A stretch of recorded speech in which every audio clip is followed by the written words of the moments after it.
இயேசு வல்ல செயல்கள் பல நிகழ்த்திய நகரங்கள் மனம் மாறவில்லை. எனவே அவர் அவற்றை கண்டிக்க தொடங்கினார்.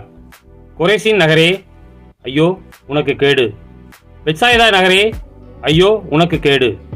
ஏனெனில் உங்களிடையே செய்யப்பட்ட வல்ல செயல்கள் தீர், சீதோன் நகரங்களில் செய்யப்பட்டிருந்தால் அங்குள்ள மக்கள் முன்பே சாக்கு உடை உடுத்தி சாம்பல் பூசி மனம் மாறியிருப்பர். தீர்ப்பு நாளில் தீருக்கும் சீதோனுக்கும் கிடைக்கும் தண்டனையை விட உங்களுக்கு கிடைக்கும் தண்டனை கடினமாகவே இருக்கும் என நான் உங்களுக்கு சொல்கிறேன். கபர்நாவுமே, நீ வானலாக உயர்த்தப்படுவாயோ இல்லை பாதாளம் வரை தாழ்த்தப்படுவாய்.